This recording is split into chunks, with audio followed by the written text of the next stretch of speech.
Welcome to the Coaching Book Club podcast, the show that empowers coaches through books.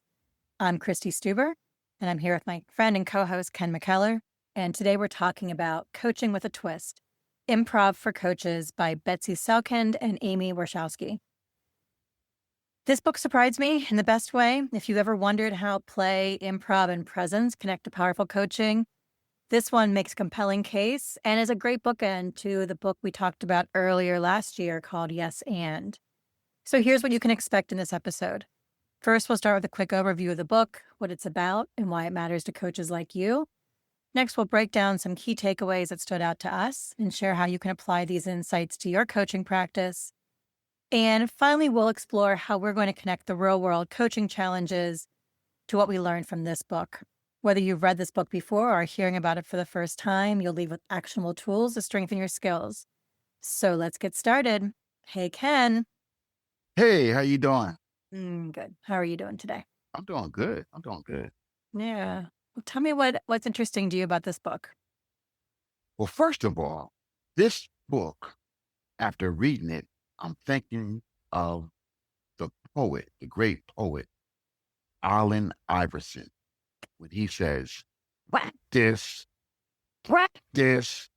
You talking about practice? You talking about practice? This book, more than anything, it gives you the opportunity to take almost a coaching competency, right? And practice it through drills and exercise. And that is one thing that, how often as coaches do we get the something? And this reminds us, like as a mentor, man, I see using this a lot with folks so that they can really drill down on a skill, drill down on something that they're struggling with, and then get feedback. And then get feed forward. Right. I like that. I like that whole concept. So that's for starters what I get at it. I love that. I want to circle back to it.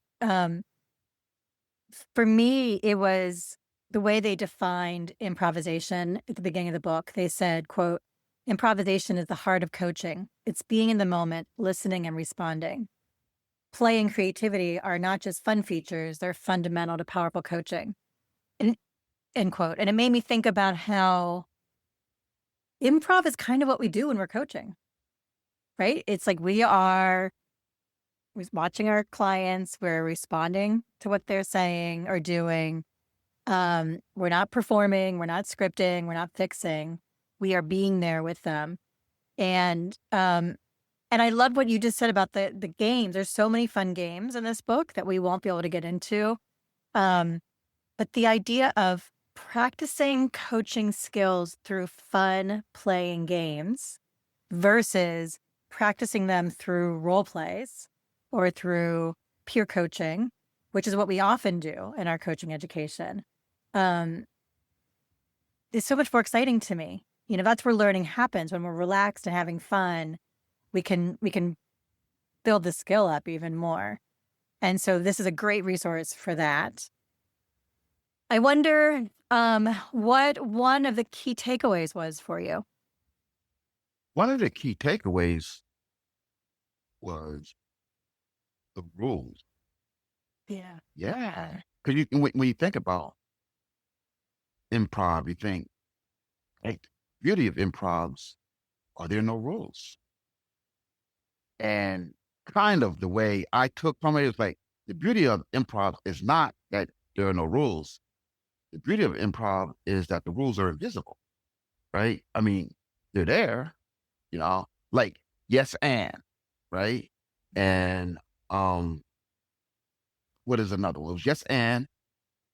There was Say yes, and. The other one I liked was there are no mistakes. Yes. Yep. Right. Mm-hmm. So it's kind of like, and they use this analogies like playing tag, I mean, the rules are simple, Um, pumpkin, peaches, apple pie. Who's not ready? Holla, ah, ah, right? It did. People. You open your eyes, you gonna start chasing people, and then people come and they tag the tree, right? So but you have just fun, right? But there's rules. I mean, you don't go to the house, you don't go right. So there's certain rules, just like coaching, folks. There's that structure, and the challenge is when that structure becomes the interaction. That is the whoa, Nelly, right, of the session. But when we can take that structure and put it behind so that there is a relationship and you can build that human interaction. And part of the rules is like, we're not going to tell you what to do in coaching. We're not going to give it direct advice. We're not going to do that. Right. But we're not going to worry about that. What we're going to worry about and focus on is yes and. Mm-hmm. Okay, a few threads I want to pull. So the rules, I love the three rules there were four, but the three that really stood out to me were the ones we mentioned. Say yes, yes, and there are no mistakes. And when I took a couple of improv classes, those rules were really helpful because they were agreements between me and my scene partner that we both knew that's how we were going to interact. And the parallel I make then to coaching is we do have an agreement that sets the stage for our coaching conversation. And that sets the direction for me and my client to go in. We both know we're going in the same place. And I think for me, the rules and the agreements let my brain relax so that I can have fun and learn. Without them, like I've noticed when I have done coaching sessions, and I will admit I have done some of these where maybe I didn't get a clear contract. It was a little bit soft. My brain hurts trying to figure out what we're doing. And then I'm not even able to be as present with my client because I'm not sure where we're going in this conversation. But when I got a clear contract, then I know this is where we're going. So same thing with the improv rules. If I know the rule is yes and, then I know that that's how we're going to be. I also love the say yes as the first rule because to me, it makes me think about what we need to do with our clients. We need to say yes to them, to their worldview, to their emotions, to their pace. We need to say yes to them. We remove our judgment and we let them know, we got you. I got you. I'm here with you, whatever you need. And I think that's really important. And I think about the times where I want to say no to a client and how that can turn us off into a different direction. Or I want to argue and be like, well, don't you want to do this instead? So it's not agreeing with my client, but it's accepting this is where they are and this is what they see. I don't have to agree with it, but I can understand that's where they are. I'll pause there because I have one more comment I want to make, but I think I just saw you kind of move your eyes and I'm curious what that was about. No, I'm in total agreement with everything that you're saying. And also say yes, yes, and there are no mistakes. Right. That fourth rule or third on this list was make a statement. Right. Mm-hmm. So it's not about just asking questions. And it uses an analogy of if you just ask questions, then it forces the client to do all the work, which is what we want to do. First of all, I just that's what we want to do. It's your job. You want to do all the work. But if we're partnering in this, if we're collaborating in this, then I'm also making statements, also really balances it out and gives opportunity to expand that coaching space. Yeah. Right. And that's kind of what it's all about, right? Is expanding and moving forward. So is the statement moving it, expanding it, or is the statement stopping it? And so question for us as coaches is how do we use a statement that expands or moves? It just moves the conversation. I really love that there are no mistakes, probably because as we all know, I worry a lot about doing it right, quote unquote, right. I worry a lot about being good enough. And so for me to reframe that there are no mistakes is really useful. In improv, it becomes everything is material. So no matter what comes out of someone's mouth, that's material you can use. And in coaching, everything is information. And it's information maybe for me. It's something I want to try differently next time. Maybe it's information for my client. Maybe it's information for both of us. It's not a mistake. It's not wrong. And if I can relax and not view it as a mistake, I did something wrong, then my clients can also relax. And now, again, we're back in that learning space. So all of it is just information, not right or wrong. What else for you as a takeaway? Well, kind of like I said at the beginning, there were so many activities and Mm-hmm. opportunities to learn, grow, and play in a different way. Kind of like you said. So it's just not relegated to what we're just used to in coaching class. You do a session and you talk about it and you come back to, out of the breakout room, right? This one right here it plays in a different way. So if you're or a mentor or you have a training school, this will be a good book to check out as far as it has it all written there for you. You don't have to really do anything, but just to look at it, it tells you what to do. What do they call it? Um, Play notes or what they call it? Plans. They have the lesson plans right there laid out for you. I mean, you just can do it. So it was fun in that manner. It was fun in that way. I mean, the learning was through the activities. And I didn't do a lot of activities in this book because there were a lot of group type stuff. So Mm-hmm. maybe you and I can get together and do a couple of these things and Mm-hmm. fun to the Yeah. listeners. Was there one that really stands out to you? One of the activities that you thought, yeah, I want to do that one. Yes. I like, well, I mean, I like the one they did Tom's or Tummy, right? Mm-hmm. It opens an Mm-hmm. agreement. And the reason why I like that is because um, I think that if we get that right in a coaching session, it really makes for a smoother coaching session. But the one that I really like, Mm-hmm. Tell me. interruptions. The one that I really like was the lesson plans on interrupting, right? It talks and you get practice on how, when it makes sense, right? When it doesn't make sense to interrupt, like you don't want to interrupt when the client is processing or the client is a verbal processor. You don't want to interrupt when the client is writing notes or something like that. But it does show you and demonstrates skillful ways to interrupt. So that was one of the ones. I'm a metaphor type of guy. That's what I do. So it has a section on metaphors, which I also enjoyed, but I learned more of just kind of reviewing that interruption lesson Mhm. plan. And I could see how that one specifically would be helpful for me to play with in an improv game setting because I'm not comfortable interrupting. Again, that's like my old conditioning of it's not polite. You should interrupt people. I'm getting better, but boy, I'd like the chance to practice that in a different environment other than with my clients, so I can get used to it. The takeaway for me is related to what we're talking about here with all the games, plans, um, because they have a purpose, right? Most of these are called warm-ups.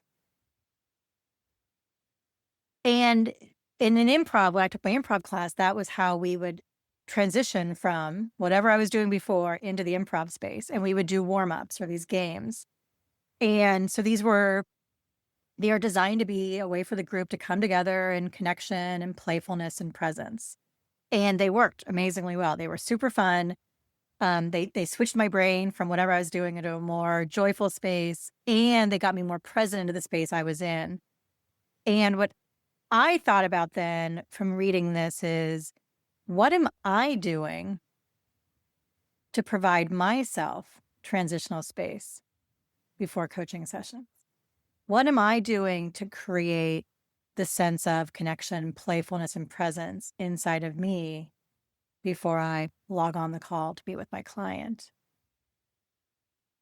How do I maybe encourage my clients to do the same so that when they're coming in, they've already started transitioning into the reflective space of the coaching session? What do you do, Ken, if anything, to transition? Pumpkin, peaches, apple pie, kitty, holler. Ah. One of the things that I do is allow that space to be open. So I don't, when we start another conversation, some people want to get right on into the conversation. Some people want to go back to last session's conversation. Some people want to talk about what's going on with them right now.